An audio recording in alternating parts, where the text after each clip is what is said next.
ಓಂ ಇದಂ ವಿಷ್ಣುರ್ವಿಚಕ್ರಮೇ ತ್ರೇಧಾ ನಿದಧೇ ಪದಂ ಸಮೂಢಮಸ್ಯ ಪಾಂ ಸುರೇ ಕಾಂಸ್ಯ ಸ್ಮಿತಾಂ ಹಿರಣ್ಯಪ್ರಾಕಾರಾಮಾರ್ದ್ರಾಂ ಜ್ವಲಂತೀಂ ತೃಪ್ತಾಂ ತರ್ಪಯಂತೀಂ ಪದ್ಮೇ ಸ್ಥಿತಾಂ ಪದ್ಮವರ್ಣಾಂ ತಾಮಿಹೋಪಹ್ವಯೇ ಶ್ರಿಯಂ ಕವಿಂ ಮೃಜಂತಿಮರ್ಯಂ ಧೀಭಿರ್ವಿಪ್ರಾಹ ಅವಸ್ಯವಾಹ ವೃಷಾಕನಿಕ್ರದರ್ಶತಿ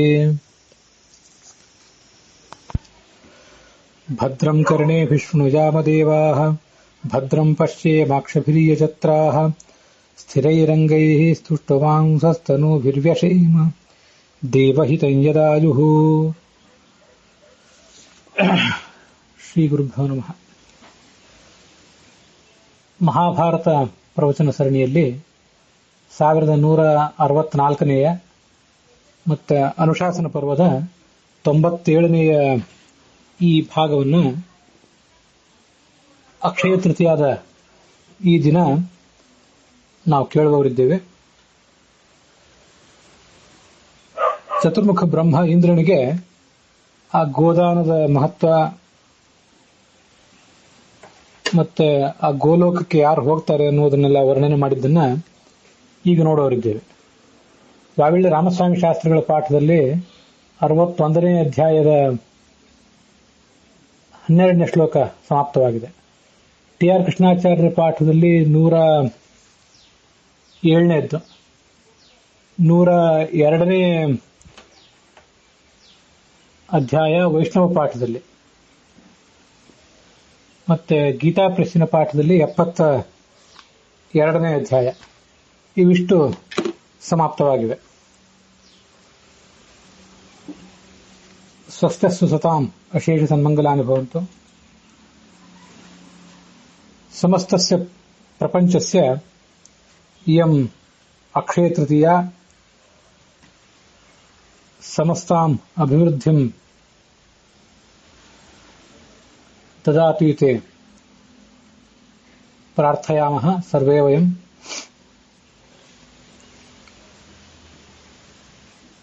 ಗೋದಾನಸ್ಯ ಮಹತ್ವಂ, ಗವಾಂ ವೈಶಿಷ್ಟ್ಯಂ ಇತ್ಯೇತಾನ್ ವಿಷಯಾನ್ ಭೀಷ್ಮಃ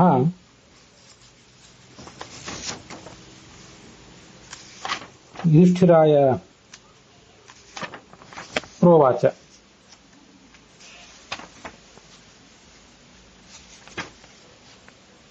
ಗವಾಮಲಾಭೆ गोदानं तो महापुण्यकरमित्येव शास्त्रेषु वर्ण्यते.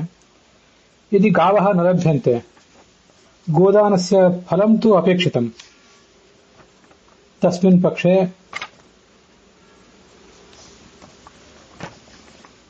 तिलगोदानं, जलगोदानं एवं घृतगोदानं इत्यादीन्यपि दानानि कर्तुं शक्यन्ते. तैरपि दानैः गोदानस्य फलमेव लभ्यते. इमाः गावः सूर्यकिरणैः तुल्याः.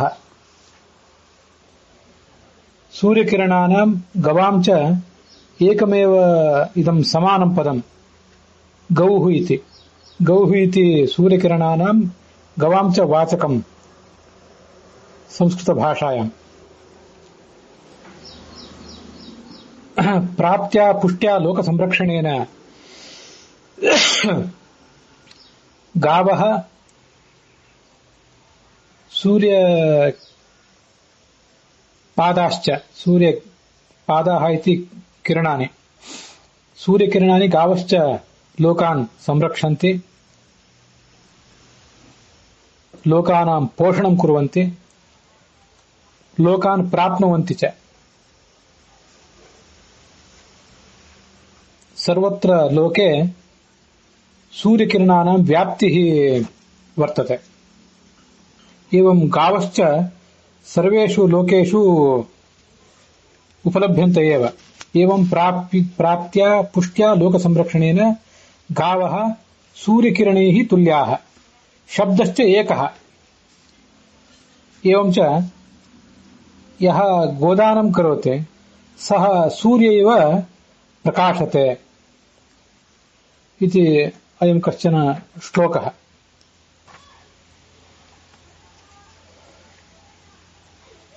ಅಕ್ಷಯ ತೃತೀಯಾದ ಈ ಶುಭ ದಿವಸದಂದು ನಾವು ಗೋದಾನದ ಕುರಿತಾಗಿ ಚತುರ್ಮುಖ ಬ್ರಹ್ಮ ಏನು ಹೇಳಿದ್ದಾನೆ ಅನ್ನೋದನ್ನ ವರ್ಣನೆ ಮಾಡ್ತಾ ಇದ್ದೀವಿ, ಅದನ್ನ ಕೇಳ್ತಾ ಇದ್ದೀವಿ. ಇದನ್ನ ಎಲ್ಲ ವಿಷಯಗಳನ್ನ ಹೇಳಲಿಕ್ಕೆ ತೊಡಗಿದ್ದಾನಲ್ಲ ಈ ಭೀಷ್ಮ. ಆ ಭೀಷ್ಮನ ಬಗ್ಗೆ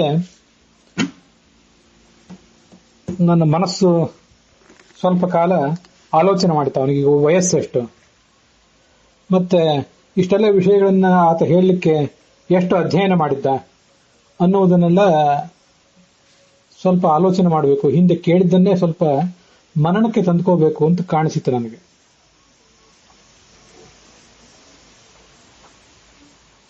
ವ್ಯಾಸ ಷಟ್ಶತವರ್ಷೀಯ ಧೃತರಾಷ್ಟ್ರಮಜೀಜನತ್ ಅಂತ ಭಾಗವತ ತಾತ್ಪರ್ಯ ಹೇಳ್ತದೆ. ಧೃತರಾಷ್ಟ್ರನನ್ನ ವೇದವ್ಯಾಸ ಹುಟ್ಟಿಸಿದಾಗ ಆತನಿಗೆ 600 ವರ್ಷ ಆಗಿತ್ತಂತೆ. ವ್ಯಾಸರಾದ ಮೇಲೆ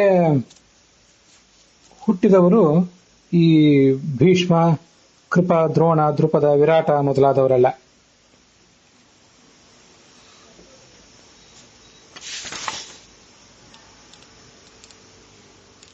ಭೀಷ್ಮರು ಒಟ್ಟಾರೆ ಎಷ್ಟು ವಿದ್ಯಾಭ್ಯಾಸ ಮಾಡಿದ್ರು?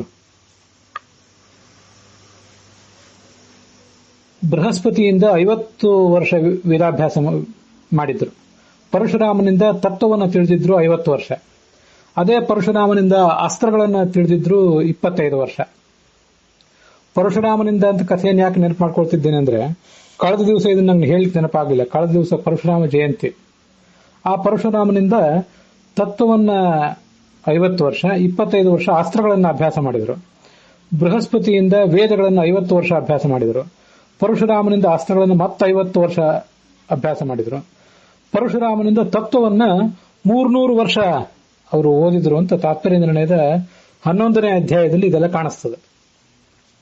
ಮಹಾಭಾರತದಲ್ಲಿ ಈ ಸಂಗತಿ ಬರಲಿಲ್ಲ, ಆದರೆ ತಾತ್ಪರ್ಯ ನಿರ್ಣಯ ಅದನ್ನು ಹೇಳ್ತದೆ. ಒಟ್ಟು 525 ವರ್ಷ ಆತನದ ಅಧ್ಯಯನವೇ ಆಗಿತ್ತು. ಅವನ ಒಟ್ಟಾರೆ ಆಯುರ್ಮಾನದಲ್ಲಿ ಸುಮಾರು 600-700 ವರ್ಷದ ಆತನ ಆಯುರ್ಮಾನದಲ್ಲಿ 525 ವರ್ಷಗಳನ್ನು ಆತ ಅಧ್ಯಯನಕ್ಕಾಗಿ ಮೀಸಲಿಟ್ಟಿದ್ದ. 450 ವರ್ಷ ಶಾಸ್ತ್ರಗಳನ್ನು ಓದಿದ, 75 ವರ್ಷ ಶಸ್ತ್ರಗಳನ್ನು ಓದಿದ. ಅದರಲ್ಲಿ ಅವನ ಹೆಚ್ಚಿನ ವಿದ್ಯಾಭ್ಯಾಸ ಎಲ್ಲ ಪರಶುರಾಮನ ಬಳಿಯೇ.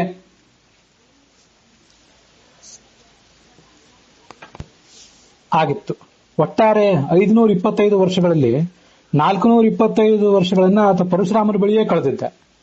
ಇನ್ನು 100 ವರ್ಷಗಳನ್ನು ಮಾತ್ರ ಬೃಹಸ್ಪತಿಯ ಬಳಿ ಕಳೆದಿದ್ದ, 2 ಕಂತುಗಳಲ್ಲಿ.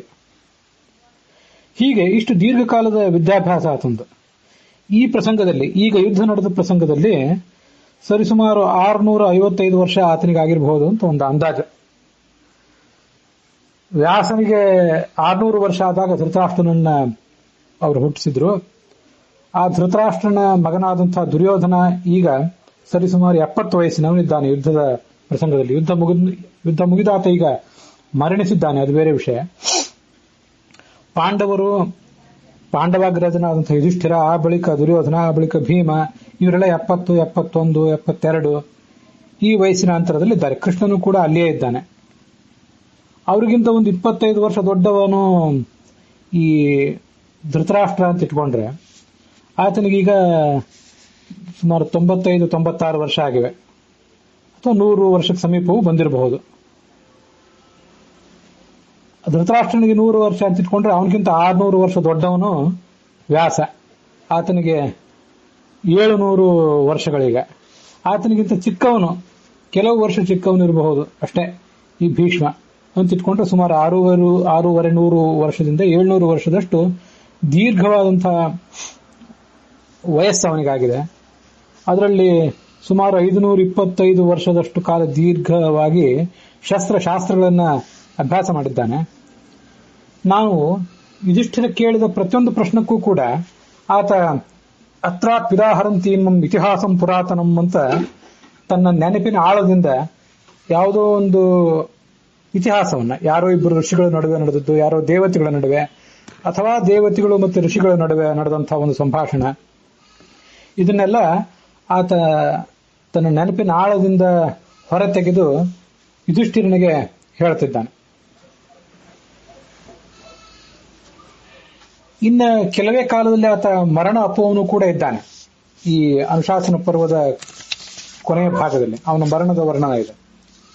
ಇಂತಹ ಮರಣದ ಪ್ರಸಂಗದಲ್ಲೂ ಕೂಡ ಅವನಿಗೆ ಬುದ್ಧಿ ಭ್ರಮಣ ಆಗಿಲ್ಲ, ಅರಳು ಮರಳಾಗಿಲ್ಲ.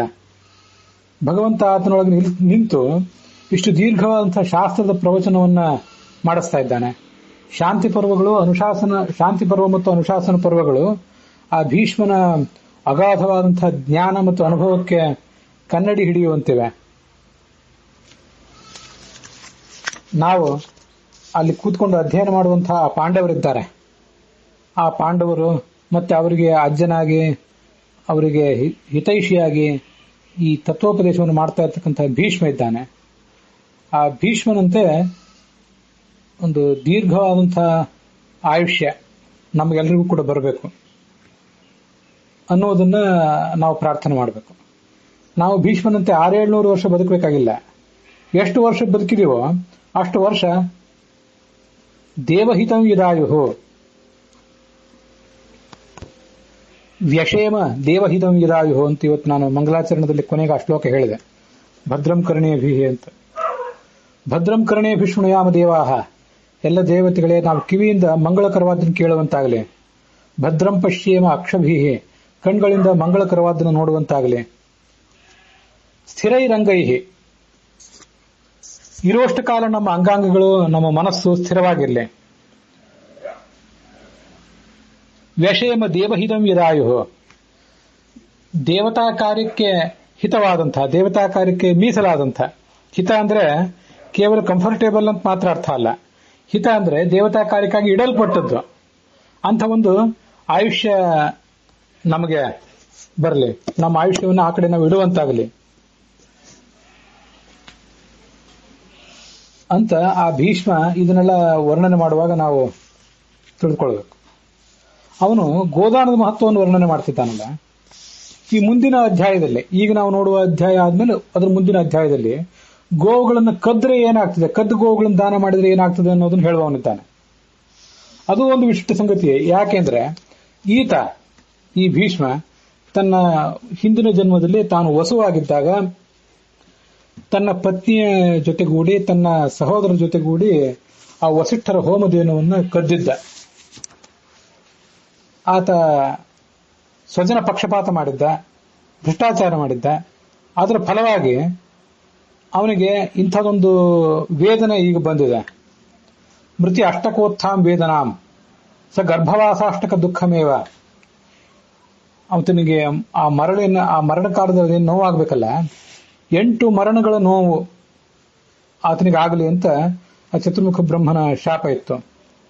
8 ಗರ್ಭವಾಸಗಳ ದುಃಖವೂ ಕೂಡ ಆತನಿಗೆ ಆಗಲಿ ಅಂತ ಅವನದ್ದೇ ಶಾಪ ಇತ್ತು. ಆತ ಮಾಡಿದ ಸ್ವಜನ ಪಕ್ಷಪಾತ, ಭ್ರಷ್ಟಾಚಾರ, ಅದಕ್ಕೆ ಪ್ರತಿಯಾಗಿ ಆತ ಅನುಭವಿಸ್ತಿರೋದು. ಗೋವನ್ನು ಕದಿಲಿಕ್ಕೆ ಹೋಗಿದ್ದ. ಆ ಗೋವನ್ನು ಕದ್ರೆ ಏನಾಗ್ತದೆ ಅಂತ ಅನ್ನೋದನ್ನು ಮುಂದಿನ ಅಧ್ಯಾಯದಲ್ಲಿ ಹೇಳುವವನಿದ್ದಾನೆ.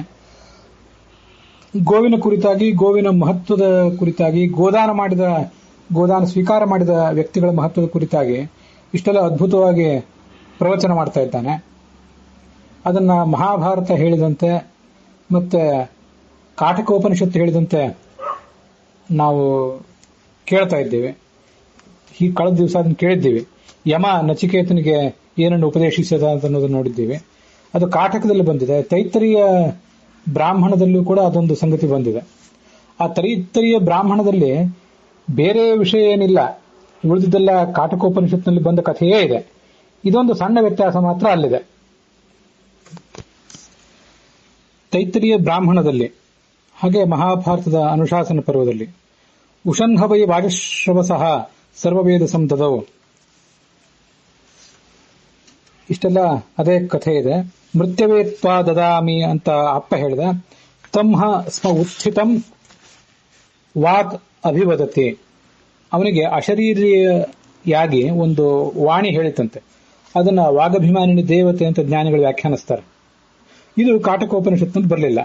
ಗೌತಮ ಕುಮಾರಮಿತಿ ಸಹೋವಾಚ ಪರೇಹಿ ಮೃತ್ಯೋರ್ಗ್ರಹಾನ್ ಮೃತ್ಯವೇತ್ವಾದಾನೀತಿ ಸವೈ ಪ್ರವಸಂತಂ ಗಂತಾಸೀತಿ ತಂ ವೈ ಪ್ರವಸಂತಂ ಗಂತಾಸೀತಿ ಹೋವಾಚ.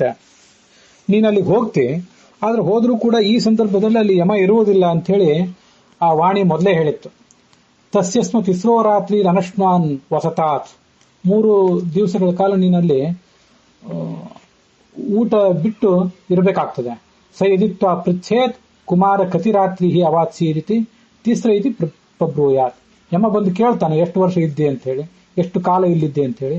3 ದಿವಸ ಇದ್ದಿ ಅಂತ ಅವನಿಗೆ ಹೇಳು. ಇದು ಅಲ್ಲಿ ಆ ತೈತ್ರಿಯ ಬ್ರಾಹ್ಮಣದಲ್ಲಿ ಬರುವಂತಹ ಮಾತು. ಆ ವಾಗಭಿಮಾನಿನಿ ದೇವತೆ ಕಥೆ ಒಂದು ಮಾತ್ರ ವ್ಯತ್ಯಸ್ತವಾಗಿದೆ.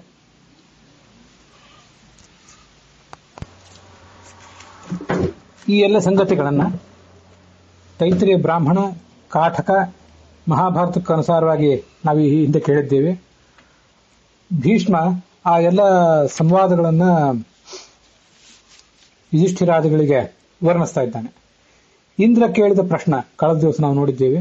ಗೋದಾನ ಮಾಡಿದವನಿಗೆ ಸಿಗುವ ಲೋಕ ಯಾವುದು, ಅದ್ರ ಬಗ್ಗೆ ವರ್ಣಿಸಿರಿ ಅಂತ ಕೇಳಿದ್ದ.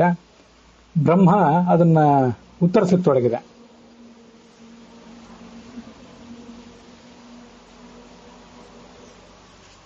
ಉತ್ತಮವಾದ ಪ್ರಶ್ನೆ ಕೇಳಿದ್ದಿ.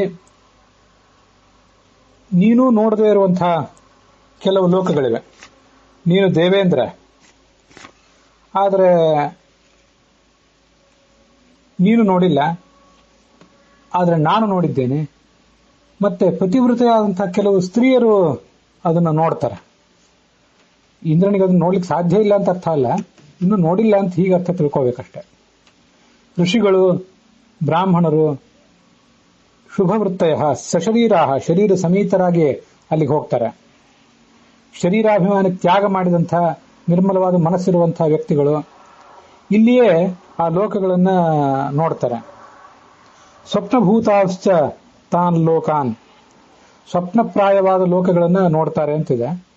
ಅದು ಸ್ವಪ್ನದಂತೆ ಮಿಥ್ಯಾಭೂತವಾದ ಲೋಕಗಳು ಕೇವಲ ಮನಸ್ಸಿನ ಪರದೆ ಮೇಲೆ ಮೂಡಿದ ಚಿತ್ರಗಳು ಮಾತ್ರ. ವಾಸ್ತವ ಜಗತ್ತಿನಲ್ಲಿ, ಎಚ್ಚರದ ಜಗತ್ತಿನಲ್ಲಿ ಅದಿಲ್ಲ ಅಂತ ಈಗ ಅರ್ಥ ಅಲ್ಲ. ಸ್ವಪ್ನದಲ್ಲಿ ಕಂಡಂತೆ ನೋಡ್ತಾರೆ ಕೆಲವರು ಇಲ್ಲಿಯೇ ಅಂತ ಅರ್ಥ.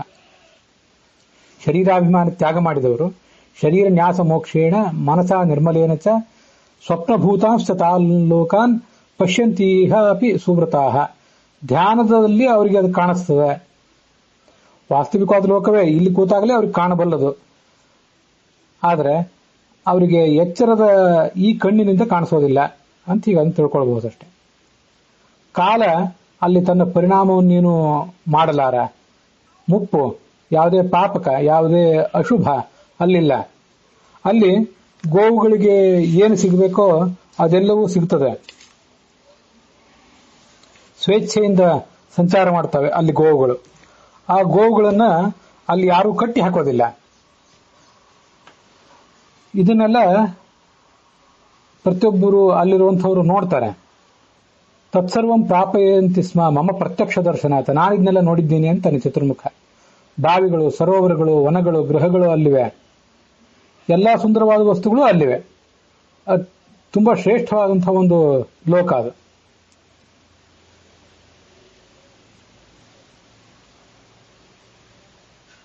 ಎಲ್ಲ ಥರದ ದ್ವಂದ್ವಗಳು, ಮಾನಾಪಮಾನಗಳನ್ನು ಗೆದ್ದಿರುವಂತಹ ಶ್ರೇಷ್ಠರಾದ ವ್ಯಕ್ತಿಗಳು ಅಲ್ಲಿಗೆ ಹೋಗಬಲ್ಲರು. ಬೇರೆಯವರಿಗೆ ಅಲ್ಲಿ ಹೋಗಲಿಕ್ಕೆ ಸಾಧ್ಯವಿಲ್ಲ.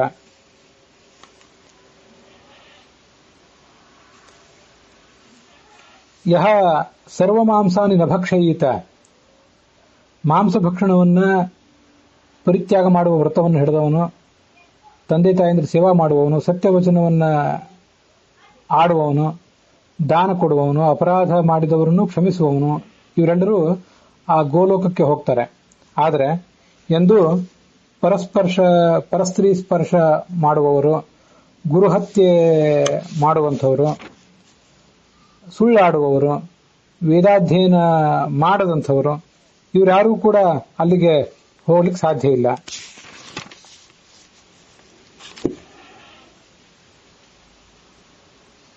ಮಿತ್ರದ್ರೋಹ ಮಾಡಿದಂಥವನು, ಮೋಸ ಮಾಡುವಂಥವನು,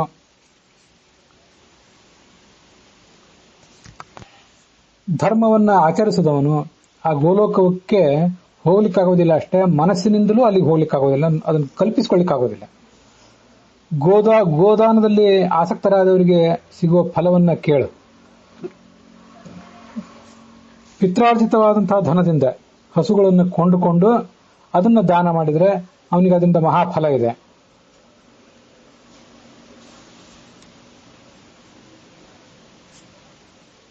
ಯಾರೊಬ್ಬ ಜೂಜಾಟದಲ್ಲಿ ಗೆದ್ದ ಹಣದಿಂದ, ಜೂಜಾಟ ಆಡುವುದು ತಪ್ಪು, ಆದರೂ ಕೂಡ ಕೆಲವು ಬಾರಿ ವಿನೋದಕ್ಕಾಗಿ ಜೂಜಾಟ ಆಡಿದಾಗ ಅದರಿಂದ ಸಿಗುವಂತಹ ಹಣವನ್ನ ಗೋವಿನ ಖರೀದಿಗಾಗಿ ಉಪಯೋಗ ಮಾಡಿ ಅದನ್ನು ಮುಂದೆ ದಾನ ಮಾಡುವವನಿಗೂ 10,000 ವರ್ಷಗಳ ಫಲ ಇದೆ. ಆದರೆ ತಂದೆಯ ಆಸ್ತಿಯಿಂದ ಬಂದ ಹಣದಿಂದ ಗೋವುಗಳನ್ನು ಖರೀದಿ ಮಾಡಿ ದಾನ ಕೊಟ್ರೆ ಅದರಿಂದ ಹೆಚ್ಚಿನ ಫಲ ಇದೆ. ತನಗೆ ದಾನ ಬಂದದ್ದನ್ನ ಮತ್ತೊಬ್ಬರಿಗೆ ದಾನ ಮಾಡುವವನಿರ್ತಾನಲ್ಲ, ಅವನಿಗೂ ಕೂಡ ಮಹಾಫಲ ಇದೆ.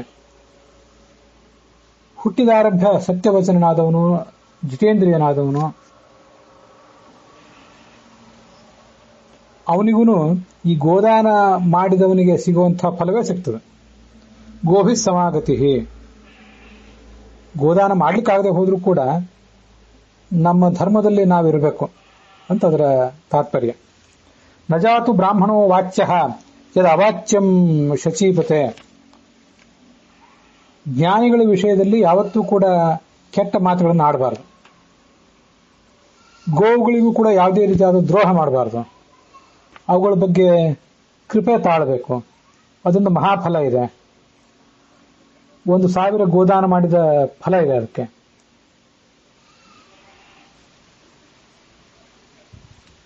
ಕ್ಷತ್ರಿಯನಿಗೂ ಕೂಡ ಒಂದೊಂದು ಗೋವು ಆತ ಮಾಡಿದ ದಾನ 100 ಗೋವುಗಳಿಗೆ ಸಮಾನವಾಗ್ತದೆ.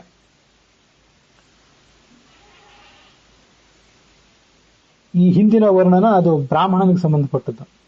ಆತ ಮಾಡಿದರೆ ಅವನಿಗೆ ಒಂದೊಂದು ಗೋವಿನ ದಾನ 1,000 ಗೋವುಗಳ ದಾನಕ್ಕೆ ಸಮಾನ ಆಗ್ತದೆ. ವೈಶ್ಯನು ಇದೇ ರೀತಿಯಾಗಿ ಗೋದಾನ ಮಾಡಿದರೆ ಒಂದೊಂದು ಗೋದಾನ 50 ಗೋದಾನಗಳಿಗೆ ಸಮಾನವಾಗ್ತದೆ. ಶೂದ್ರನಾದವನು ಗೋದಾನ ಮಾಡಿದರೆ ಆತನಿಗೆ ಒಂದು ಗೋದಾನ 25 ಗೋದಾನಗಳ ಫಲಕ್ಕೆ ಸಮಾನವಾಗ್ತದೆ. ಸತ್ಯವಚನ, ಗುರು ಶುಶ್ರೂಷ ಇಂಥವನ್ನೆಲ್ಲ ಜೀವನದಲ್ಲಿ ರೂಢಿಸ್ಕೋಬೇಕು. ಅಹಂಕಾರದ ಮಾತುಗಳನ್ನು ಆಡಬಾರದು. ಅಂಥವನು ಗೋದಾನ ಮಾಡಬೇಕು. ಅದರ ವಾಸ್ತವಿಕ ಫಲವನ್ನು ಪಡಿತಾನೆ. ವೇದಾಧ್ಯಾಯಿ ಗೋಷು ಯಹ ಭಕ್ತಿಮಾಂಶ್ಚ. ವೇದಗಳನ್ನ ಅಧ್ಯಯನ ಮಾಡ್ತಾನೆ, ಗೋವುಗಳಲ್ಲಿ ಭಕ್ತಿ ಉಳ್ಳವನು ಕೂಡ ಆಗಿದ್ದಾನೆ.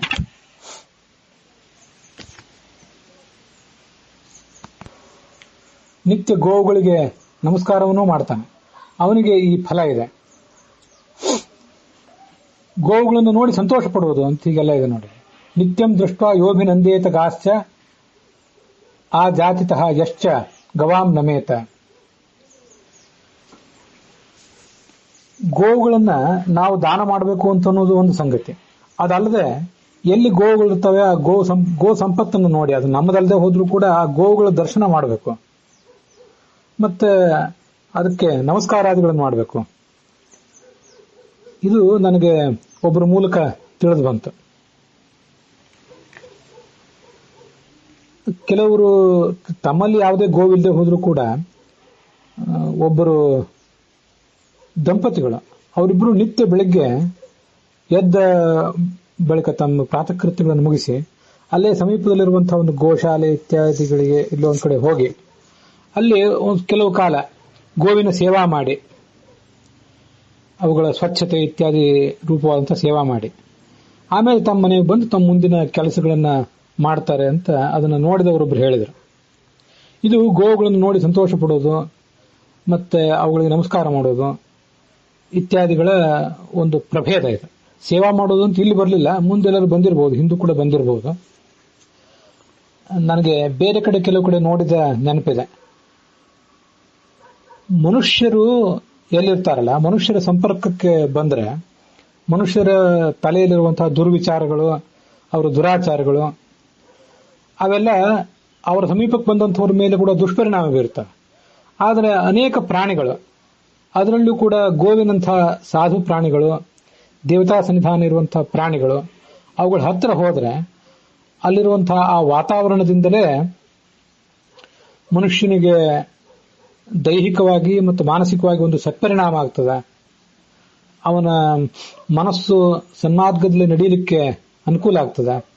ದೈಹಿಕವಾದಂತಹ ಅನೇಕ ರೋಗಗಳು ಅಲ್ಲಿ ಪರಿಹಾರ ಕಾಣುತ್ತವೆ ಅಂತ ಇದನ್ನ ನಾನು ಕೆಲವು ಕಡೆ ಕೇಳಿದ್ದೀನಿ. ನೀವು ಕೂಡ ಎಲ್ಲರೂ ಕೇಳಿರಬಹುದು. ಇದನ್ನೆಲ್ಲ ಮಮ ಪ್ರತ್ಯಕ್ಷ ದರ್ಶನಂ ಅಂತ ಹೇಳ್ತಾ ಇದ್ದಾನೆ ಬ್ರಹ್ಮ. ಇದನ್ನು ಗಮನಿಸೋಣ. ನೀನದನ್ನು ನೋಡ್ಲಿಲ್ಲ, ಆದ್ರೆ ನಾನು ನೋಡಿದ್ದೇನೆ ಇದನ್ನೆಲ್ಲ ಅಂತ ಚತುರ್ಮುಖ ಬ್ರಹ್ಮ ಹೇಳ್ತಿದ್ದಾನೆ. ಆ ಲೋಕಗಳನ್ನೆಲ್ಲ ಅವನೇ ಸೃಷ್ಟಿ ಮಾಡಿದವನು, ಅವನು ಹೇಳ್ತಿರುವ ಮಾತಿದು. ಮತ್ತೆ ಗೋದಾನ ಮಾಡಿದವರು, ಗೋರಸ ದಾನ ಮಾಡಿದವರು, ಹಾಲು, ಮೊಸರು, ತುಪ್ಪ, ಬೆಣ್ಣೆ ಮೊದಲಾದವುಗಳನ್ನು ದಾನ ಮಾಡಿದವರು ಹೇಗೆ ಕೆಲವು ಲೋಕಗಳನ್ನು ತಲುಪಿ ಅಲ್ಲಿ ಸುಖ ಪಡ್ತಾರೆ ಅಂತ ಅನ್ನೋದನ್ನ ಆ ಯಮನ ಜೊತೆ ಪ್ರತ್ಯಕ್ಷ ಓಡಾಡಿ ಬಂದಂಥ, ಅವನ ರಥದಲ್ಲೇ ಕೂತ್ಕೊಂಡು ನೋಡಿ ಬಂದಂಥ ನಚಿಕೇತ ಅದನ್ನ ತನ್ನ ತಂದೆಗೆ ಬಂದು ಹೇಳಿದ. ಅದನ್ನ ಭೀಷ್ಮರು ಯುಧಿಷ್ಠಿರಾದಿಗಳಿಗೆ ವರ್ಣನೆ ಮಾಡ್ತಿದ್ದಾರೆ. ನಮಗೆ ನಚಿಕೇತನಂತೆ ಅದನ್ನ ಪ್ರತ್ಯಕ್ಷ ನೋಡಿ ಬರುವಂತಹ ಅವಕಾಶ ಆಗದೇ ಇರಬಹುದು. ಒಂದು ವೇಳೆ ಯಾವುದಾದ್ರೂ ನೋಡಿದ್ರೂ ಕೂಡ ಆ ನೋಡಿದ ನೆನಪು ನಮ್ಮ ಮನಸ್ಸಿನಲ್ಲಿ ಹಸಿರಾಗಿ ಉಳಿದೇ ಇರಬಹುದು. ಆದರೆ ಇಂಥದ್ದನ್ನೆಲ್ಲ ಕೇಳಿದ, ಓದಿದ ಒಂದು ನೆನಪಾದ್ರೂ ಇರ್ತದಲ್ಲ, ಆ ನೆನಪಿನಿಂದ ಆಗಬೇಕಾದಂತಹ ಒಂದು ಸಂಸ್ಕಾರ ಆದ್ರೂ ಇರ್ತದಲ್ಲ, ಆ ಸಂಸ್ಕಾರ ಆದ್ರೂ ನಮ್ಮನ್ನ ಮುನ್ನಡೆಸಬೇಕು. ನಮ್ಮ ಜೀವಮಾನದಲ್ಲಿ ನಮ್ಮ ದೇಹ ಮತ್ತು ಮನಸ್ಸುಗಳ ಮೇಲೆ ಒಂದು ಉತ್ತಮವಾದಂತಹ ಪರಿಣಾಮವನ್ನು ಬೀರಬೇಕು. ನಮ್ಮ ಜೀವಮಾನವನ್ನ ಅದು ತಿದ್ದಬೇಕು. ಅದಕ್ಕಾಗಿ ಈ ಎಲ್ಲ ಗ್ರಂಥಗಳ ವರ್ಣನೆ, ಎಲ್ಲವನ್ನೂ ಪ್ರತ್ಯಕ್ಷ, ಯಮಲೋಕವನ್ನು ಪ್ರತ್ಯಕ್ಷ ನೋಡಿ ಬಂದಂಥ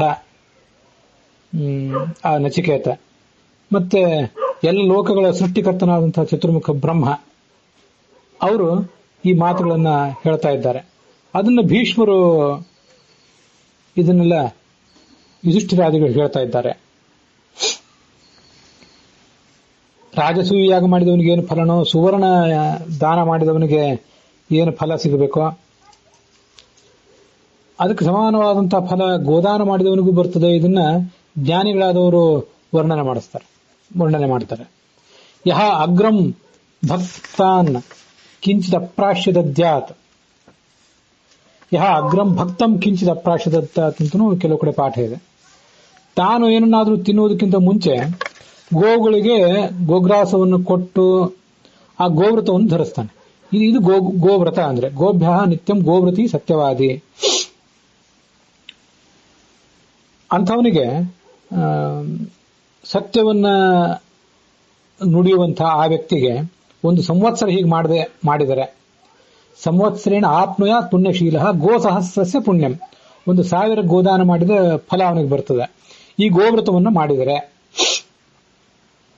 ಇದಕ್ಕಾಗಿಯೇ ಮನೆಗಳಲ್ಲಿ ಗೋವನ್ನು ಕಟ್ಟಬೇಕು. ನಮ್ಮ ದೈನಂದಿನ ಆನ್ಹಿಕ ಎಲ್ಲ ಮುಗಿದ ಮೇಲೆ, ಬಲಿಹರಣ ಇತ್ಯಾದಿಗಳೆಲ್ಲವೂ ಮುಗಿದ ಮೇಲೆ ಗೋವಿಗೂ ಕೂಡ ಒಂದಿಷ್ಟು ಆಹಾರವನ್ನು ಕೊಟ್ಟು ಆ ಬಳಿಕವೇ ನಾವು ಊಟ ಮಾಡಬೇಕು.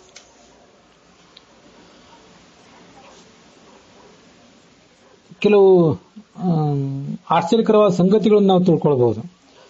ಯಾರು ಜಮೀನುಗಳಲ್ಲಿರ್ತಾರೆ, ಹಳ್ಳಿಗಳಲ್ಲಿರ್ತಾರೆ, ಅಥವಾ ನಗರದಲ್ಲಿದ್ದರೂ ಕೂಡ ಕೆಲವರು ಅನುಕೂಲಗಳನ್ನು ಮಾಡಿಕೊಂಡಿರ್ತಾರೆ.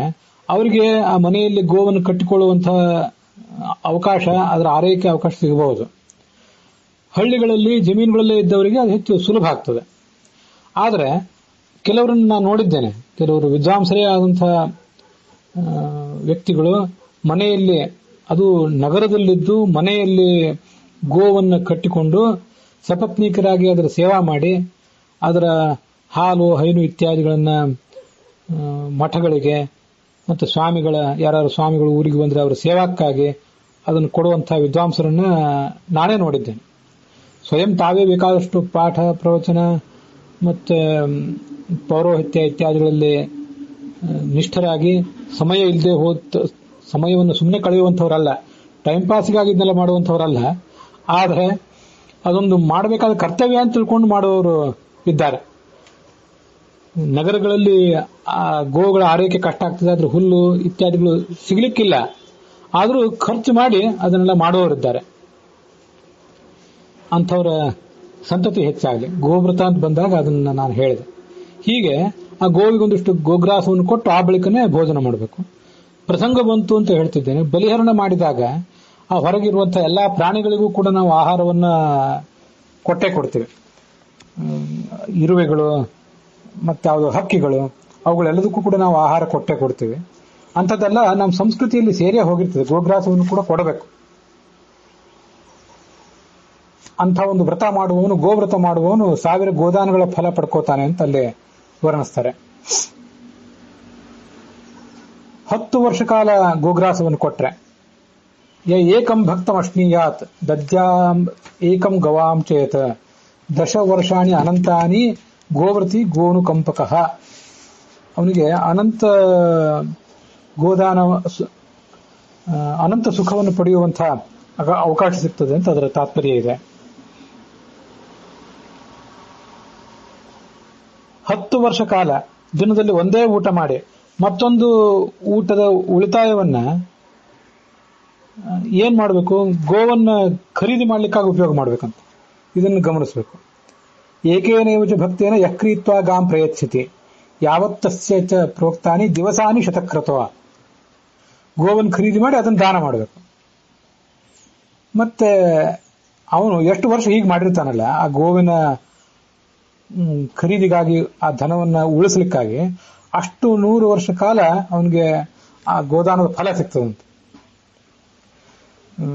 ಉಳ್ಳವರು ತಾವೊಂದು ಊಟವನ್ನೇನು ಬಿಟ್ಟು ಆ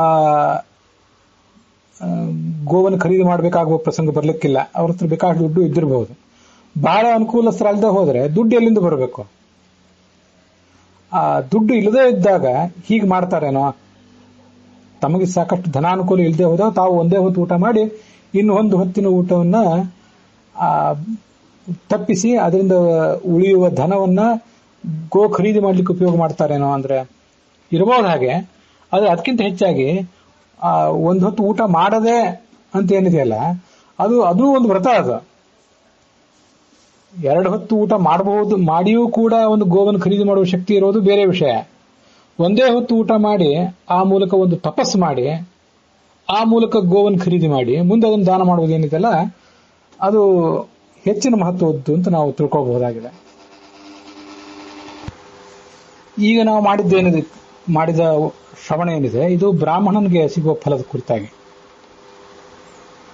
ಕ್ಷತ್ರಿಯ ಅದನ್ನು 5 ವರ್ಷ ಮಾಡಿದರೆ ಸಾಕು, ಬ್ರಾಹ್ಮಣನಿಗೆ ಸಿಗುವ ಫಲವೇ ಅವನಿಗೆ ಸಿಗ್ತದೆ. ವೈಶ್ಯ ಅದನ್ನ 5 ವರ್ಷ ಮಾಡಬೇಕಾಗಿಲ್ಲ, ಕೇವಲ 30 ತಿಂಗಳು, ಸುಮಾರು 3 ವರ್ಷಕ್ಕಿಂತಲೂ ಕಡಿಮೆ, 2.5 ವರ್ಷ ಈ ತರ. ಶೂದ್ರ ಇದೇ ವ್ರತವನ್ನ 15 ತಿಂಗಳು ಮಾತ್ರ ಮಾಡಿದ್ರು ಸಾಕು. 1.25 ವರ್ಷ ಮಾತ್ರ ಮಾಡಿದ್ರು ಬ್ರಾಹ್ಮಣನಿಗೆ ಸಿಗುವ ಫಲವನ್ನೇ ಅವನು ಪಡ್ಕೊಳ್ತಾನೆ. ಇದನ್ನ ಗಮನಿಸಬೇಕು. ಬ್ರಾಹ್ಮಣರಿಗೆ ಆ ಫಲ ಸಿಗಬೇಕಾದ್ರೆ ಅವರು ಹೆಚ್ಚು ವ್ರತವನ್ನು ಮಾಡಬೇಕು, ಹೆಚ್ಚು ಕಷ್ಟಪಡಬೇಕು.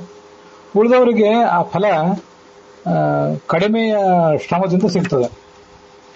ಬ್ರಾಹ್ಮಣಸ್ಯ ಚ ದೇಹೋಯಂ ಕ್ಷುದ್ರ ಕಾಮಾಯ ನೇಷ್ಯತೆ ಕೃಚ್ಛಾಯ ತಪಸೇ ಚೈವ ಪ್ರೇತ್ಯ ಅನಂತ ಫಲಾಯ ಚ. ಬ್ರಾಹ್ಮಣನ ಈ ಶರೀರ ಏನಿದೆ ಕ್ಷುದ್ರ ಕಾಮಾಯ ನೇಷ್ಯತೆ, ಕ್ಷುದ್ರವಾದ ಕಾಮಕ್ಕಾಗಿ ಇರುವಂಥದ್ದಲ್ಲ ಅದು.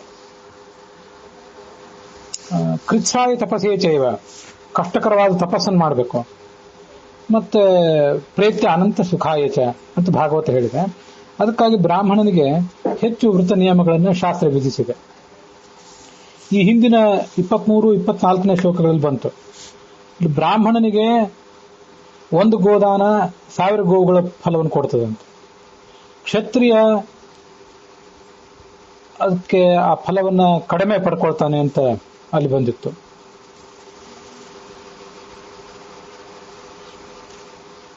ವೈಶ್ಯ ಕೇವಲ 500 ಗೋದಾನಗಳ ಫಲವನ್ನು ಪಡ್ಕೊಳ್ತಾನೆ.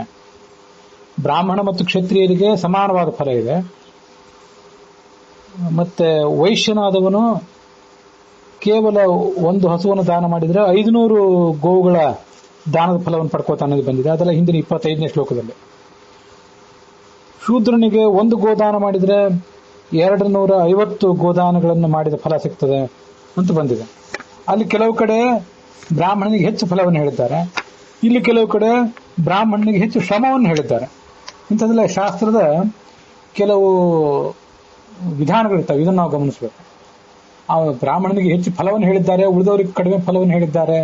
ಇದೇನು ಶಾಸ್ತ್ರ ನಮಗೆ ಪಕ್ಷಪಾತ ಮಾಡಿದೆಯೋ ಅಂತಂದ್ರೆ, ಅವನು ಹೆಚ್ಚು ಶ್ರಮ ಮಾಡಬೇಕು, ಬ್ರಾಹ್ಮಣ ಹೆಚ್ಚು ಫಲವನ್ನು ಪಡ್ಕೋತಾನೆ ಅಂತ ಒಂದ್ ಕಡೆ ವರ್ಣನೆ ಇರ್ತದಲ್ಲ, ಮತ್ತೊಂದ್ ಕಡೆ ನಾವು ಗಮನಿಸಬೇಕು, ಆತ ಹೆಚ್ಚು ಶ್ರಮ ಪಡಬೇಕಾಗ್ತದೆ, ಕಡಿಮೆ ಶ್ರಮದಿಂದ ಅವನಿಗೆ ಈ ಫಲಗಳು ಸಿಗುವುದಿಲ್ಲ ಅನ್ನೋದನ್ನು ಗಮನಿಸಬೇಕಾಗ್ತದೆ.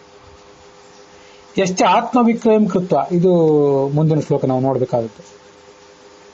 ತನ್ನನ್ನೇ ತಾನು ಮಾರಿಕೊಂಡು ಬರುವ ಧನದಿಂದ ಗೋದಾನ ಮಾಡಿದವನಿಗೆ ಆ ಗೋವುಗಳಲ್ಲಿರುವಂತಹ ರೋಮಗಳ ಸಂಖ್ಯೆಗೆ ಅನುಸಾರವಾಗಿ ಅಂತಹ ಮಹಾಫಲ ಅವನಿಗೆ ದೊರೆಯುತ್ತದೆ. ಒಂದೊಂದು ರೋಮದಲ್ಲೂ ಕೂಡ ರೋಮ್ಣಿ ಮಹಾಭಾಗ ಲೋಕಾಶ್ಚ ಅಸ್ಯ ಅಕ್ಷಯಾ ಸ್ಮೃತಾಹ,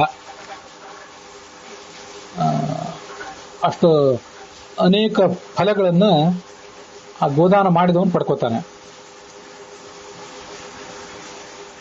ಅಲಾಭೇಯೋ ಗವಾಂ ದದ್ಯಾತ್, ಇದನ್ನ ನಾವು ಹಿಂದೆ ನೋಡಿದ್ದೇವೆ. ಗೋವುಗಳು ಸಿಗದೆ ಹೋದ್ರೆ ತಿಲಧೇನುವನ್ನಾದರೂ ಮಾಡಬೇಕು. ತಿಲಧೇನುವನ್ನ ಮಾಡಿ ಆ ಮೂಲಕ ಅದನ್ನ ದಾನ ಮಾಡಿಸ್ಬೇಕು. ಗೋದಾನ, ಆ ಗೋದಾನದ ಪಾತ್ರ ವ್ಯಕ್ತಿ ಯಾರು, ಆ ಗೋದಾನ ಮಾಡ್ಲಿಕ್ಕೆ ಬೇಕಾದಂತಹ ಕಾಲವೇನು, ಗೋದಾನ ಮಾಡುವಂತಹ ವಿಧಾನ ಹೇಗೆ, ಇದೆಲ್ಲವನ್ನು ಕೂಡ ತಿಳ್ಕೊಳ್ಬೇಕು. ಇಲ್ಲಿ ಕೆಲವು ಶ್ಲೋಕಗಳು ಈ ಹಿಂದಿನ ಅಧ್ಯಾಯದಲ್ಲಿ ಬಂದಂಥದ್ದೇ ಕಾಣಿಸ್ತವೆ. ಒಂದೆರಡು ಅಧ್ಯಾಯದ ಹಿಂದೆ ಇವು ಬಂದಿತ್ತು. ದುಃಖಂ ಜ್ಞಾತುಂ ಪಾವಕಾದಿತ್ಯ ಭೂತಂ ಅಂತ ಬಂದಿತ್ತು. ದುಃಖಂ ಹಾತುಂ ಪಾವಕಾದಿತ್ಯ ಭೂತಂ ಅಂತ ವೈಷ್ಣವ ಪಾಠದಲ್ಲಿದೆ. ಸೂರ್ಯ, ಅಗ್ನಿ ಅವುಗಳ ಭಯದಿಂದ ಗೋವನ್ನು ರಕ್ಷಿಸುವಂತಹ ಗೋಶಾಲೆ ಕಟ್ಟಿಸಿ ಕೊಡಬೇಕು ಅಂತ ಅಲ್ಲಿ ವೈಷ್ಣವ ಪಾಠದಲ್ಲಿ ಕಾಣಿಸ್ತದೆ. ಬೇರೆ ಪಾಠಗಳಲ್ಲಿ ಆ ದಾನ ಪಾತ್ರನಾದ ವ್ಯಕ್ತಿಯನ್ನು ತಿಳ್ಕೊಳ್ಳೋದು ಕಷ್ಟ ಅಂತ ಹೀಗೆ ಅಭಿಪ್ರಾಯ ಕಾಣಿಸ್ತದೆ. ಈ ಗೋದಾನ ಮಾಡ್ಲಿಕ್ಕೆ ಬೇಕಾದಂತಹ ಕಾಲವನ್ನು ತಿಳ್ಕೊಳ್ಬೇಕು ಅಂತೆಲ್ಲ ಬಂತಲ್ಲ, ಪಾತ್ರಂ ಕಾಲಃ ಗೋ ವಿಶೇಷೋ ವಿಶಿಷ್ಟ ಅಂತೇಳಿ ಇಲ್ಲಿ ಒಂದು ಸಂಗತಿಯನ್ನು ತಿಳ್ಕೊಳ್ಬೇಕು. ಅನೇಕ ಜನ ಆ ಗೋದಾನ ಮಾಡುವುದಂದ್ರೆ ಯಾರಾದರೂ ಮನೆಯಲ್ಲಿ ತೀರ್ಕೊಂಡಾಗ, ತಂದೆ ತಾಯಿ ಮೊದಲಾದವರು ತೀರ್ಕೊಂಡಾಗ ಅದರ ನಿಮಿತ್ತವಾಗಿ 6ನೇ ತಿಂಗಳು ಗೋದಾನ ಮಾಡುವುದು ಅಂತ ಹೀಗೇನೇನೋ ಆಲೋಚನೆಗಳನ್ನ ಇಟ್ಕೊಂಡಿರ್ತಾರೆ. ಅಂಥ ನಿರ್ದಿಷ್ಟವಾದ ಕಾಲವೇ ಅದಕ್ಕೇನಿಲ್ಲ. ಯಾರಾದ್ರೂ ಹುಟ್ಟಿದಾಗಲೂ ಮಾಡಬಹುದು ಅಂತ ಕಳೆದ ದಿವಸ, ಅದ್ರ ಹಿಂದಿನ ದಿವಸ ನಾವು ನೋಡಿದ್ದೇವೆ. ಹೀಗೆ ಗೋದಾನಕ್ಕೆ ಕೆಲವು ನಕ್ಷತ್ರಗಳಿವೆ, ಆ ನಕ್ಷತ್ರದ ದಿವಸ ಮಾಡಬೇಕು ಅಂತಿದೆ. ಅದಲ್ಲದೇನೆ ನಮಗೆ ಮಹಾಫಲ ಪ್ರಾಪ್ತವಾದಾಗ ಮತ್ತೆ ಮನೆಯಲ್ಲಿ ಸಂತಾನ ಆದಾಗ ಆವಾಗಲೂ ಕೂಡ ಗೋದಾನವನ್ನು ಮಾಡಬೇಕು. ಇಲ್ಲಿ ಮುಂದೆ ಬಂದಿರುವಂತಹ ಕೆಲವು ಶ್ಲೋಕಗಳು ಹಿಂದೆ ಬಂದಿರುವ ಶ್ಲೋಕಗಳೇ ಆಗಿವೆ. ಅವು ಪುನರಾವೃತ್ತಿ ಕಂಡಿವೆ. ಯಾರಿಗೆ ಅನುಕೂಲ ಇದೆಯೋ, ಪಾಪ ಭೀರುವಾಗಿದ್ದಾನೋ, ಗೋವುಗಳ ವಿಷಯದಲ್ಲಿ ಕ್ಷಮಾಶೀಲನಾಗಿದ್ದಾನೋ, ಸ್ವಾಧ್ಯಾಯಶೀಲನಾಗಿದ್ದಾನೋ ಅವನಿಗೆ ದಾನ ಮಾಡಬೇಕು. ಜೀವನೋಪಾಯ ಇಲ್ಲದೆ ಬಳಲುವವನಿಗೆ ದಾನ ಮಾಡಬೇಕು. ಪುತ್ರೋತ್ಸವಕ್ಕಾಗಿ ಅಂತೆಲ್ಲ ಇಲ್ಲಿ ಬಂದಿದೆ. ಕೃಷ್ಯರ್ಥಂ ವಾ ಹೋಮದೇ ಹೇತೋ ಪ್ರಸೂತ್ಯಾಂ, ಅದ್ರ ಕಳೆದ ದಿವಸವೂ ಬಂದಿತ್ತು, ಈಗೂ ಬಂದಿದೆ. ಗುರುವರ್ಥಂಬ, ಗುರುದಕ್ಷಿಣೆ ಕೊಡಬೇಕಾಗಿದೆ ಒಬ್ಬ ವ್ಯಕ್ತಿ, ಅವನಿಗೆ ಗೋ ಬೇಕಾಗಿದೆ, ಅವನಿಗೆ ಯಾರಾದರೂ ಒಬ್ರು ಗೋದಾನವನ್ನು ಮಾಡಬಹುದು. ಬಾಲ ಸಮೃದ್ಧಿಯ ಮಕ್ಕಳ ಪೋಷಣೆಗಾಗಿ ಗೋದಾನವನ್ನು ಮಾಡಬಹುದು.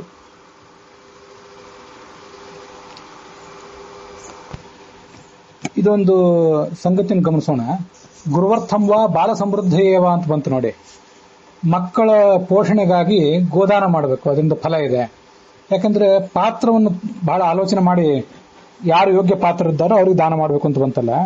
ಮಧ್ವವಿಜಯದ 2ನೇ ಸರ್ಗದ 30ನೇ ಶ್ಲೋಕ ಒಂದು ಹೀಗಿದೆ. ಪಾತುಂ ಪಯಾಂಸಿ ಶಿಶವೇ ಕಿಲ ಗೋಪ್ರದೋಸ್ಮೈ ಪೂರ್ವಾಲಯ ಸ್ವಸುತ ಸೂನುತಯಾ ಪ್ರಜಾತಃ ನಿರ್ವಾಣ ಹೇತು ಮಲಭಿಷ್ಟ ಪರಾತ್ಮ ವಿದ್ಯಾಂ ದಾನಂ ಧ್ರುವಂ ಫಲತಿ ಪಾತ್ರ ಗುಣಾನುಕೂಲ್ಯಾತ್. ಈ ಮಗುವಿಗೆ ವಾಸುದೇವ ಮಧ್ವಾಚಾರ್ಯರ ಬಾಲ್ಯ ಅದು. ಆ ವಾಸುದೇವನಿಗೆ ಬಾಲ್ಯದಲ್ಲಿ ಎಲ್ಲ ಮಕ್ಕಳಿಗೆ ಬೇಕಾದಂತೆ ಇದಕ್ಕೂ ಏನೋ ಮಗುವಿಗೆ ಹಾಲು ಬೇಕಾಗ್ತದಲ್ಲ, ಅದಕ್ಕಾಗಿ ಪೂರ್ವಾಲಯ ಅಂದ್ರೆ ಮೂಡಿಲ್ಲಾಯರು, ಮಧ್ವಾಚಾರ್ಯರ ತಂದೆ ನಡಿಲ್ಲಾಯರು, ಮಧ್ಯಗೇಹರವರು, ನಡುವೆ ಮನೆ ಇದ್ದವರು. ಪೂರ್ವಾಲಯರು ಅಂತ ಮೂಡಿಲ್ಲಾಯರು, ಪೂರ್ವ ದಿಕ್ಕಿನಲ್ಲಿ ಮನೆ ಇದ್ದಂಥವ್ರು. ಆ ಸರ್ನೇಮ್ ಇದ್ದಂಥ ಒಬ್ಬ ವ್ಯಕ್ತಿ ಅವರು ಈ ಆಚಾರ್ಯರ ಮಧ್ವಾಚಾರ್ಯರ ವಾಸುದೇವನ ತಂದೆಗೆ ಒಂದು ಗೋದಾನ ಮಾಡಿದ್ರಂತ. ಅದು ಯಾಕೆ ಮಾಡಿದ್ರು ಅಂದ್ರೆ ಪಾತುಂ ಪಯಾಂಸಿ ಶಿಶುವೆ, ಈ ಮಗು ನಿತ್ಯ ಹಾಲು ಕುಡಿದು ಬೆಳೆಯಲಿ ಅಂತ. ಆಚಾರ್ಯರ ತಂದೆ ತುಂಬಾ ನಿಸ್ಪೃಹರಾಗಿದ್ರು, ಬಹಳ ಅನುಕೂಲ ಏನು ಅವ್ರಿಗೆ ಇರಲಿಲ್ಲ. ನಮಗೆ ಇದು ಗೊತ್ತಿದೆ, ಅವರಿಗೆ ತಾವು ಮಾಡಿದ ಒಂದು ಸಾಲವನ್ನು ಕೂಡ ತೀರಿಸಲಿಕ್ಕಾಗಿರ್ಲಿಲ್ಲ ಅಂತ. ಅದನ್ನ ಮುಂದಿನ ಈ 2ನೇ ಅಧ್ಯಾಯದ ಸರ್ಗದ ಕೊನೆಗೆ ನಾವು ಅದನ್ನು ನೋಡ್ತೇವೆ.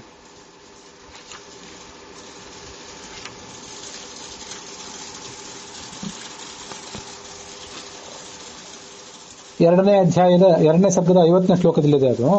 ರೋಧೈಷನೋ ನೋಸ್ತಿ ಧನಿಕೋ ವೃಷವಿಕ್ರಯೀತಿ. ಒಬ್ಬ ಧನಿಕ ಶ್ರೀಮಂತ ಆಚಾರ್ಯ ತಂದೆಗೆ ಒಂದು ಎತ್ತನ್ನು ಮಾರಿದ್ದ. ಆದರೆ ಅದಕ್ಕೆ ಬೇಕಾದಂಥ ದುಡ್ಡನ್ನು ಹೊಂದಿಸಲಿಕ್ಕೆ ಸಾಧ್ಯ ಆಗಲಿಲ್ಲ ಅವರಿಗೆ, ಆಚಾರ್ಯರ ತಂದೆಗೆ. ಅವನು ಆ ದುಡ್ಡು ಕೊಡಿ ಬೇಗ ಅಂತೇಳಿ ಬಂದು ಆಚಾರ್ಯರ ತಂದೆಯನ್ನು ಒತ್ತಾಯಿಸ್ತಾ ಇದ್ದ. ಅಂತೂ ತುಂಬಾ ಕಷ್ಟ ಇತ್ತು ಅವರಿಗೆ. ಆಗ ಒಂದು ಬಾರಿ ಈ ಮಗು ತನ್ನ ಕೈಯಲ್ಲಿ ಕೆಲವು ಬೀಜಗಳನ್ನು ಇಟ್ಕೊಂಡು ಈ ಬೀಜಗಳನ್ನೇ ಆ ಧನಿಕನಿಗೆ ಕೊಟ್ಟಿತಂತೆ. ಇದೇ ನಿನ್ನ ಧನ ತಗೋ ಅಂತ ಹೇಳಿ. ಆದತ್ತ ತಾನೇ ಧನಿಕೋ ಬಹುಮಾನ ಪೂರ್ವಂ. ಅದನ್ನು ಬಹಳ ಸಂತೋಷದಿಂದಲೇ ಅವನು ಸ್ವೀಕಾರ ಮಾಡಿ ಹೊರಟೋದ ಅಂತ ಅಲ್ಲಿ ಕಾಣಿಸ್ತದೆ.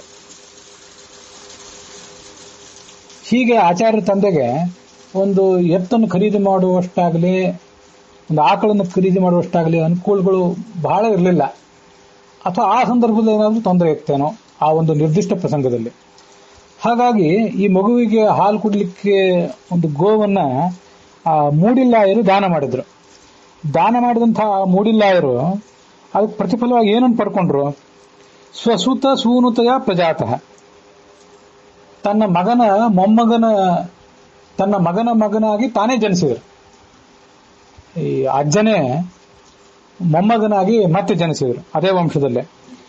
ಜನಿಸಿ ನಿರ್ವಾಣ ಹೇತು ಮಲಭಿಷ್ಟ ಪರಾತ್ಮ ವಿದ್ಯಾನ್. ಮುಂದೆ ಆಚಾರ್ಯರ ಹತ್ರ ಸಚ್ಚಾಸ್ತ್ರವನ್ನ ಅವರು ಓದಿದ್ರು. ದಾನಂ ಧ್ರುವಂ ಫಲತಿ ಪಾತ್ರ ಗುಣಾನುಕೂಲ್ಯಾತ್. ಅಲ್ಲಿ ಆ ಮಧ್ವೀಜದ ಮಾತಿದು, ಆ 30ನೇ ಶ್ಲೋಕದ್ದು. ಪಾತ್ರ ಗುಣಾನುಕೂಲ್ಯಾತ್, ಯೋಗ್ಯನಾದ ಪಾತ್ರನಿಗೆ ಆ ಗೋದಾನ ಮಾಡಿದ್ರೆ ಅದೊಂದು ಮಹಾಫಲ ಇದೆ. ಅದನ್ನು ನಾವೀಗ ಇಲ್ಲಿ ನೆನಪು ಮಾಡ್ಕೊಳ್ಬೇಕು. ಬಾಲ ಸಮೃದ್ಧಯವ ಅಂತ ಬಂತಲ್ಲ, ಅದಕ್ಕಾಗಿ ಆ ಮಧ್ವೀಜದ ಶ್ಲೋಕ ನೆನಪಿಗೆ ಬಂತು, ಅದನ್ನು ಹೇಳಿದೆ. ಹಿಂದೆ ಅದ್ರ ಮುಂದೆ ಬಂದಿರುವಂತಹ ಕೆಲವು ಶ್ಲೋಕಗಳು ಕೂಡ ಹಿಂದೆ ಬಂದದ್ದೇ ಆಗಿವೆ. ಆ ಗೋವುಗಳನ್ನ ಹಾಗೆ ದಾನ ಮಾಡಬೇಕು. ಬಲಾನ್ವಿತಾಹ ಶೀಲ ವಯೋಪಪನ್ನಾಹ. ಅದಕ್ಕಿಂತ ಹಿಂದಿನ ಶ್ಲೋಕ ಮನೆಯಲ್ಲೇ ಜನಿಸಿದಂತಹ ಗೋವುಗಳು ಕ್ರಯವನ್ನು ಕೊಂಡದ್ದು ಅಥವಾ ನಮಗೆ ಬಳುವಳಿಯಾಗಿ ಬಂದದ್ದು, ಯಜಮಾನ ಸಾಕಲಾರದೆ ಆತ ಅದನ್ನು ಪರಿತ್ಯಜಿಸಿದ್ದು ಅಂತ ಗೋವುಗಳನ್ನು ದಾನ ಮಾಡಬೇಕು. ಒಳ್ಳೆಯ ವಯಸ್ಸು, ಉತ್ತಮವಾದ ವಯಸ್ಸಿನಲ್ಲಿರುವ ಗೋದಾನಗಳನ್ನು ಮಾಡಬೇಕು. ನಚಿಕೇತನ ತಂದೆ ಮುದಿಯಾದ ಗೋವುಗಳನ್ನು ದಾನ ಮಾಡಿಯೇ ಪ್ರಮಾದವನ್ನು ಎಸಗಿದ್ದ. ಗಂಗಾ ನದಿ ಎಲ್ಲಾ ನದಿಗಳಲ್ಲಿ ತುಂಬಾ ಶ್ರೇಷ್ಠವಾದದ್ದು.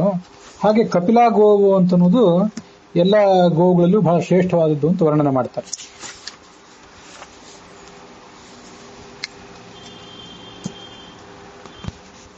ಆ ಮುಂದಿನ ಶ್ಲೋಕದಲ್ಲಿ 3 ರಾತ್ರಿ ಆತ ಉಪವಾಸ ಮಾಡಬೇಕು.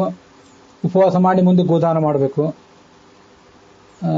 ದಾನ ಮಾಡಿದ ಬಳಿಕ ಮತ್ತೆ ಗೋರಸವನ್ನೇ ಆಹಾರವನ್ನಾಗಿ ಸ್ವೀಕಾರ ಮಾಡಬೇಕು ಅಂತಿದೆ. ಅದನ್ನ ವೈಷ್ಣವ ಪಾಠ 3 ರಾತ್ರಿ ಮೊದಲು ಈತ ಉಪವಾಸ ಮಾಡುವ ವರ್ಣನೆ ಮಾಡಲಿಲ್ಲ. ಹುಲ್ಲು ನೀರು ಇರುವ ಜಾಗದಲ್ಲಿ ಗೋವನ್ನು ಕಟ್ಟಿರಬೇಕು ಅಂತ ಅಷ್ಟು ಮಾತ್ರ ವರ್ಣನೆ ಮಾಡಿದೆ. ಹಿಂದೆ ಬಂದಿದ್ದೆ ಆ ಸಂಗತಿ ಬಂದಿದೆ. ಓಡಿ ಹೋಗದೇ ಇರುವಂತಹ ಧೇನುವನ್ನ ದಾನ ಮಾಡಬೇಕು. ಉತ್ತಮವಾದ ಸ್ವಭಾವ ಇದ್ದದ್ದು. ಅದರ ದೇಹದಲ್ಲಿ ಎಷ್ಟು ರೋಮ ಇರ್ತಾವೋ ಅಷ್ಟು ವರ್ಷ ಕಾಲ ಆತ ವಾಸ ಮಾಡ್ತಾನೆ. ಪಳಗಿದ ಉಳುಮೆಗೆ ಸಮರ್ಥವಾದಂತಹ ಗೋದಾನ ಮಾಡಿದರೆ ಒಂದು ಎತ್ತನ್ನು ದಾನ ಮಾಡಿದರೆ 10 ಗೋದಾನ ಮಾಡಿದ ಫಲವನ್ನು ಪಡ್ಕೋತಾನೆ. ಕಾಂತಾರೆ, ಕಾಡಿನಲ್ಲಿ ಗೋವುಗಳನ್ನು ಮತ್ತು ಬ್ರಾಹ್ಮಣರನ್ನು ರಕ್ಷಿಸಿ ಅವುಗಳನ್ನು ಕಷ್ಟದಿಂದ ಕಾಪಾಡಬೇಕು. ಅದರಿಂದ ಅಶ್ವಮೇಧ ಯಾಗದ ಫಲ ಇದೆ. ಯಾವುದಾದ್ರೂ ತೊಂದರೆಗೀಡಾದಂಥ ಗೋವನ್ನು ಅದು ಕಸಾಯಿಖಾನೆ ಮೊದಲಾದ ಕಡೆ ಸಾಗಿಸಲ್ಪಡ್ತಾ ಇದ್ದಾಗ ಅದನ್ನು ರಕ್ಷಿಸಬೇಕು. ಅದು ಒಂದು ತಾತ್ಪರ್ಯ. ಮೃತ್ಯುಕಾರ್ಯ ಸಹಸ್ರಾಕ್ಷ ಯಾ ಮೃತ್ಯು ಮನುಕಾಂಕ್ಷತೆ. 3 ಜನ್ಮದಲ್ಲಿ ಅವನಿಗೆ ಯೋಗ್ಯವಾದಂಥ ಹುಟ್ಟು, ಮರಣ ಕಾಲದಲ್ಲಿ ಅವನೇನನ್ನು ನೆನಪು ಮಾಡ್ಕೋತಾನೋ ಅದೇ ಥರದ ಜನ್ಮ ಒಂದು ಮುಂದಿನ ಜನ್ಮದಲ್ಲಿ ಸಿಗ್ತದೆ ಅಂತ ಅದರ ಒಂದು ಅನುವಾದವನ್ನು ಮಾಡ್ತಾರೆ ಕೆಲವರು.